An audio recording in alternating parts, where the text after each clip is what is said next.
"You the guy the general sent?"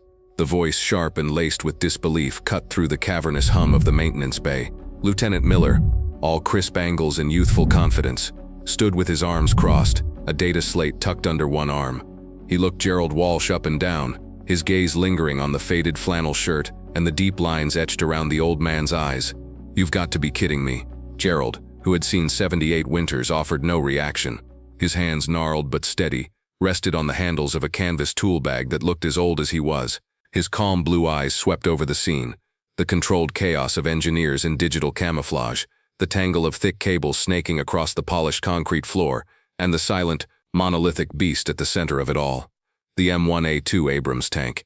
It sat there like a patient on an operating table, its gun dormant, its spirit broken. All around it, laptops glowed with complex schematics and error codes, monuments to a problem that technology could name but not solve. Miller took a step forward, his polished boots clicking with impatience. "Look, sir, no disrespect, but we've got a multi-million-dollar piece of equipment down and a hard deadline from command. We don't have time for a field trip." He gestured vaguely at Gerald's simple attire. "Do you have any credentials? Base access? Anything?" The maintenance bay was a cathedral of modern warfare, a space so large that voices echoed and the scent of diesel, hydraulic fluid, and ozone hung permanently in the air. For 3 days, this cathedral had been a place of failed worship. The best engineers of the 1st Armored Division had thrown everything they had at the crippled Abrams. The issue was as baffling as it was infuriating. A phantom pressure drop in the turret traverse system.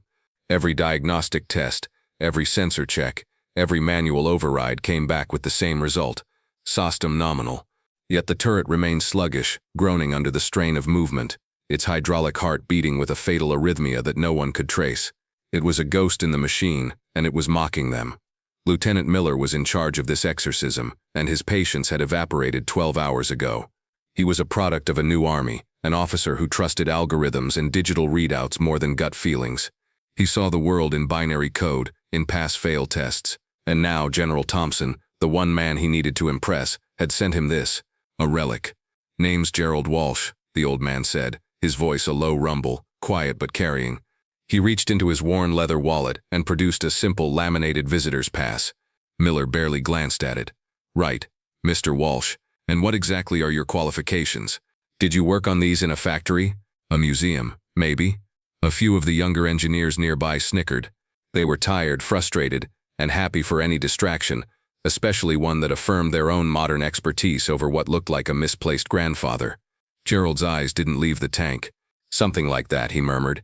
He set his heavy canvas bag on the floor with a soft thud. The sound was starkly organic in the synthetic electronic environment. He began to unroll it, revealing not a collection of gleaming modern instruments, but a set of old, oil-stained tools.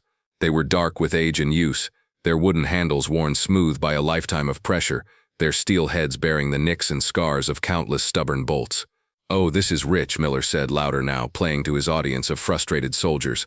"We've got guys with PhDs in mechanical engineering running quantum diagnostics, and command sends us a guy with a hammer and some rusty wrenches." Gerald ignored him.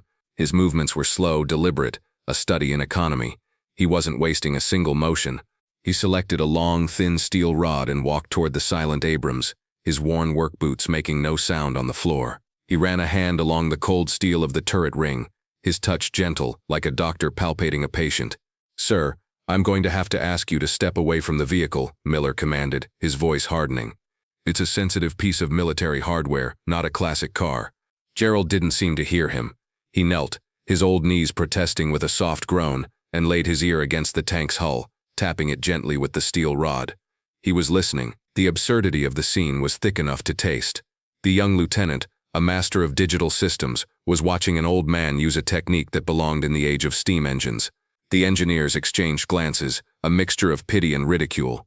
This was the Hail Mary? This was the secret weapon the general had promised them. "That's it. I've seen enough," Miller snapped. He turned to his master sergeant, a seasoned NCO named Evans, who had been watching the exchange with a stony expression. "Sergeant, find out who cleared this man for access. I want him off my floor, now." Master Sergeant Evans hesitated for a fraction of a second too long. He had seen the general's name on the access request. He knew General Thompson didn't make whimsical decisions, but a lieutenant's order was an order. "Sir," he began, but Miller cut him off. "Now, Master Sergeant, As Evans reluctantly moved to intercept Gerald, the old man pulled another tool from his roll. It was a bizarre-looking wrench, a heavy piece of steel with a T-bar handle and a head that had clearly been modified. It was crudely welded in places, ground down in others, a Frankenstein's monster of a tool that no manufacturer would ever claim. Miller let out a short, derisive laugh. What in God's name is that? Did you make that in your garage? What are you going to do with it? Beat the tank into submission? The insult hung in the air. For the first time, Gerald's methodical movements paused. He looked down at the ugly custom-made wrench in his hand, and for a fleeting moment the humming bay around him dissolved. The world was not concrete and fluorescent lights, but mud and the torrential freezing rain of the Iraqi desert in 1991. He wasn't 78, he was a 30-something master gunner, his face smeared with grease and grime. The sound wasn't the hum of diagnostics, but the distant, percussive thunder of an artillery duel. His Abrams, Bad Penny, had taken a hit to the turret drive. It was stuck, a death sentence in a tank battle. The standard-issue torque wrench was too bulky. The angle was impossible. They were dead in the water. So, under the hellish green glow of chemical lights, using a piece of salvaged metal from a destroyed enemy vehicle and a field welder, he had forged this ugly, brutish, beautiful tool.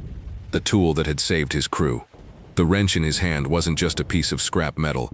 It was a memory forged in fire and desperation. He blinked, and the maintenance bay solidified around him again. He saw the smirking lieutenant, the curious engineers, the approaching master sergeant. He saw the challenge in their eyes, the complete and utter dismissal. He hadn't asked to be here. He had been perfectly content in his quiet workshop, rebuilding a lawnmower engine. But the general had called, and you don't say no to the general. Miller, his patience finally gone, pulled out his radio. Base security, this is Lieutenant Miller in Maintenance Bay 7. I require an escort for a civilian non-compliant. He spoke with the clipped, self-important authority of a man who had never truly been challenged. As Miller relayed the instructions, Master Sergeant Evans made a decision. He had seen enough. He had seen the quiet dignity in the old man's face, the practiced ease of his hands. He'd seen the flash of something in his eyes when Miller mocked the wrench, not anger but a deep, distant sorrow. Evans knew the smell of bullshit and he knew the feel of competence. The lieutenant was reeking of the former, and the old man radiated the latter. He slipped his phone from his pocket, turning his back to the lieutenant. He found the number for the general's aide-de-camp. The phone barely rang once before it was answered. "Major, it's Master Sergeant Evans down in Bay 7, he said, his voice low and urgent. "You need to get the general down here right now. The specialist he sent for the Abrams, Lieutenant Miller, is having him removed by the MPs. I think he's making a very big mistake." A pause on the other end of the line, then a string of curses that would have made a drill sergeant blush. "Stay there, Evans. We're on our way." The call ended. The cavalry was coming. And for the first time in 3 days, Master Sergeant Evans felt a sliver of hope that the ghost in the machine might finally be exorcised. The injustice in the air was thick, but the promise of its correction was now racing across the base. Inside the sprawling command headquarters, General Thompson listened to the report from his aide, his face growing darker with every word. The phone was still pressed to his ear, but his mind was miles away, back in the swirling dust of a desert war. "What do you mean Miller is kicking him out?" The general's voice was a low growl, a seismic event contained within the wood-paneled office. "Does that arrogant young fool have any idea who he is talking to?" "No, sir." The aide's voice crackled from the speakerphone. "He just sees an old man." Evans said he's calling security. Thompson slammed his free hand on the solid oak desk, rattling a row of neatly arranged challenge coins. "Get me the 3rd Armored Division archives. Now, pull the file on Master Gunner Gerald Walsh. I want his complete service record. And I want you to highlight Operation Desert Storm, specifically the Battle of 73 Easting. Then get my vehicle and meet me at the door in 2 minutes." As the aide scrambled to comply, the general paced, his fury a palpable force in the room. He knew Miller, a sharp kid, top of his class at West Point, an expert in the new digital army. But he was green, and his arrogance was a liability. He saw experience as an outdated data set, easily replaced by a faster processor. A moment later, the aide's voice returned, breathless. "Sir, I have it. My God, Walsh Gerald, Master Gunner. Credited with 14 confirmed armor-to-armor kills in 72 hours.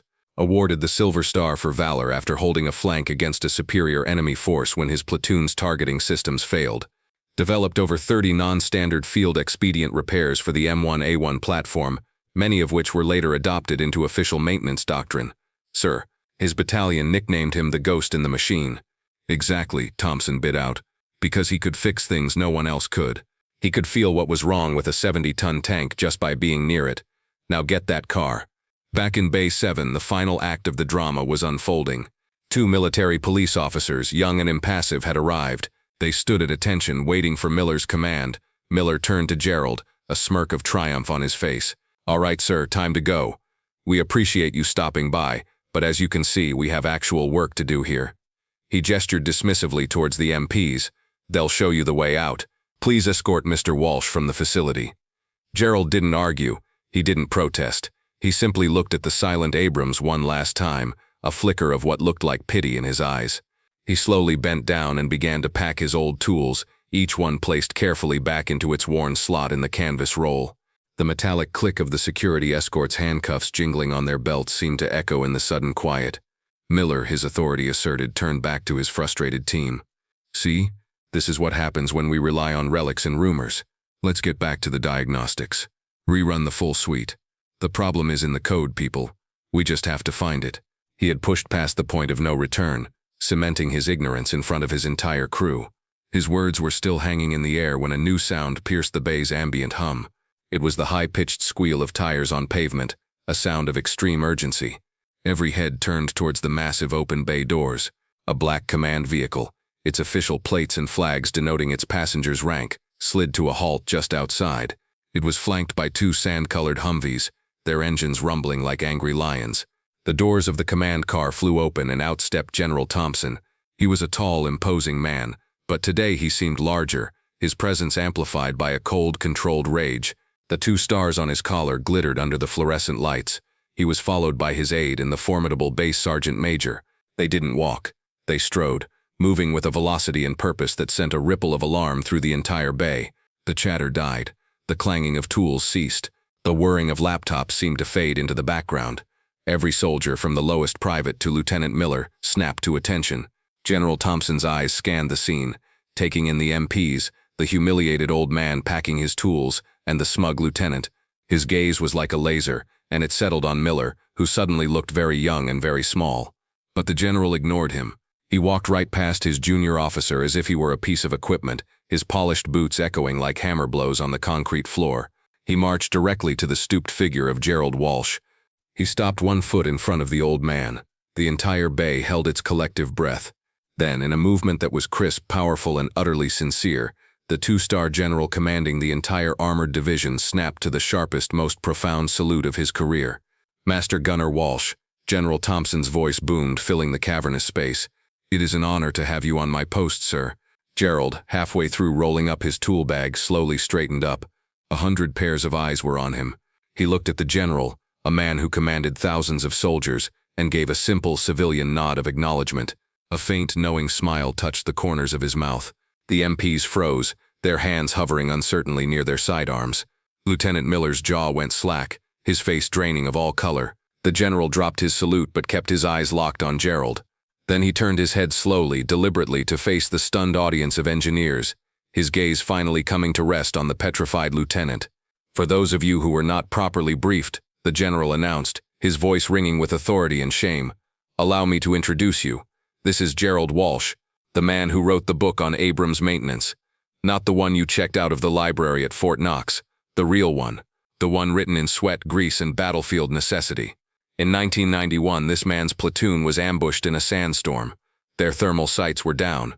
He climbed out of his turret, under fire, and talked his gunner onto a target using a pair of binoculars and hand signals. That's a verified kill, by the way." A murmur went through the crowd of young soldiers. They looked at Gerald, at his simple flannel shirt and his wrinkled hands, and tried to reconcile that image with the legend the general was describing. This man once diagnosed a fleet-wide turbine flaw that had stumped the engineers at General Dynamics for 6 months. Thompson continued, his voice rising. He did it by listening to the engines whine during a cool-down cycle. He saved the United States Army $50 million and likely dozens of lives. We are standing in a bay full of state-of-the-art diagnostic computers, and not a single one of them has the experience, the intuition, and the sheer mechanical genius of this man right here. He took a step toward Lieutenant Miller, who looked as if he wanted the concrete floor to swallow him whole. The general didn't raise his voice. He didn't have to. The icy, controlled disappointment in his tone was more devastating than any shout. "Lieutenant, you are a fine officer when it comes to networks and systems, but you have a catastrophic gap in your understanding of respect. You have more diagnostic technology in that data slate than the entire Third Army had in the Gulf, and yet you failed. You failed because you looked at this man and saw his age, not his wisdom. You saw his old clothes, not his experience. You dismissed the one man on this continent who could solve your problem because he didn't fit your profile of a modern soldier." The rebuke was complete, a public dressing down that Miller would carry for the rest of his career. The general turned back to Gerald. "Mr. Walsh, on behalf of my command, I sincerely apologize for the conduct of my officer." Gerald simply raised a hand, a gesture of absolution. "He's young, General, full of books and fire. We were all like that once." He then looked directly at Miller, his eyes holding not malice but a quiet, profound pity. "The machine is just steel and wires, son. It has a voice, a rhythm. You have to learn to listen to it, not just plug it in. Your diagnostics are looking for a broken part. They aren't listening for a tired one." He reached into his canvas roll and his hand closed around the strange, ugly, custom-made wrench. He held it up. "This helps you listen." The maintenance bay faded away again, replaced by a memory not of battle but of its aftermath. The Iraqi sky was a bruised purple. A much younger Gerald Walsh sat on the hull of his tank, showing a fresh-faced private, a kid barely out of high school, the tool he had just made. He was grinding it with a file, refining the angles. "Sometimes the standard tools don't fit the real-world problem," he explained to the wide-eyed boy. "They're made for a perfect world, a factory floor. This world ain't perfect, so you don't complain, you just make a new tool." The memory underscored the moral: adapt, listen and respect the problem enough to create a unique solution. Back in the present, Gerald, holding the wrench, finally turned his full attention to the crippled Abrams. With the general, a humbled Lieutenant Miller, and the entire crew of engineers watching in rapt silence, he walked to the side of the tank. He didn't plug in a single device.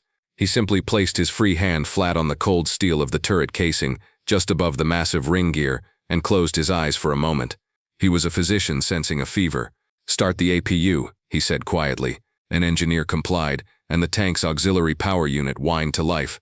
"Now try to traverse the turret, slowly." Miller, his voice now a meek whisper, relayed the command to the operator inside. The familiar sickening groan of stressed hydraulics filled the bay. The massive turret lurched, then stuttered. Gerald didn't move his hand. He just listened, his head tilted slightly, a slight nod, a flicker of recognition in his eyes. He had heard what he needed to hear. He took his ugly, battle-born wrench, knelt and contorted his body to reach a spot deep within the turret's complex machinery, a spot no diagnostic probe could access. The engineers craned their necks, trying to see what he was doing. They saw nothing but the old man's focused expression. He fitted the wrench onto something unseen, paused, and then gave a single firm, practiced turn. It was not a feat of strength, but of precision. A solid metallic thunk echoed from deep within the tank's guts. He pulled the wrench out, stood up, and wiped a smudge of grease from his knuckle with a red shop rag. "Try it now," he said. Miller, looking to the general for approval and receiving a sharp nod, gave the order. "Traverse left." The command was given, and the response was immediate, silent, and perfect. The 70-ton turret, with its massive 120mm cannon, swung in a smooth, frictionless, whisper-quiet arc. It moved with the deadly grace it was designed for. The groan was gone. The stutter was gone. The ghost had been laid to rest. A wave of stunned silence washed over the bay, followed by a ripple of incredulous gasps. The engineers stared, first at the smoothly operating turret, then at the old man and his strange wrench. The problem that had defeated millions of dollars in technology and thousands of man-hours of expert labor had been solved in under 5 minutes. In the weeks that followed, the fallout was swift and decisive. General Thompson didn't fire Lieutenant Miller. Instead, he made an example of him. A new mandatory training initiative was created for all junior engineering officers, the Master Gunner Mentorship Program. It involved spending 60 days not in a lab but in the garages and VFW halls of retired Army mechanics and tankers. Lieutenant Miller was the first volunteer. He was stripped of his command in the bay and reassigned to what the other officers called purgatory, but what he would later call the most important education of his life. A formal written apology from the divisional command was delivered to Gerald Walsh's home. About a month later, on a quiet Tuesday afternoon, Lieutenant Miller walked into the local VFW post. He was out of uniform, wearing simple jeans and a polo shirt. He spotted Gerald Walsh at a corner table with 3 other old veterans. a disassembled carburetor from a classic Ford sitting on a greasy rag between them. Miller hesitated at the door, then took a breath and walked over. Gerald looked up and saw him, his eyes betraying no surprise. He simply gestured to an empty chair. Miller sat down. He didn't apologize again. That had already been done. Instead, he just pointed to the carburetor. "What's that piece do?" he asked, his voice full of genuine curiosity. Gerald Walsh picked up a tiny brass jet with his thick fingers. "This," he began, a small smile on his face, "is where you listen for the engine's secrets." Miller leaned in closer, ready to learn. If you were inspired by this story of unassuming valor, please like and share this video. And don't forget to subscribe to Veteran Valor for more stories that honor the quiet heroes who walk among us.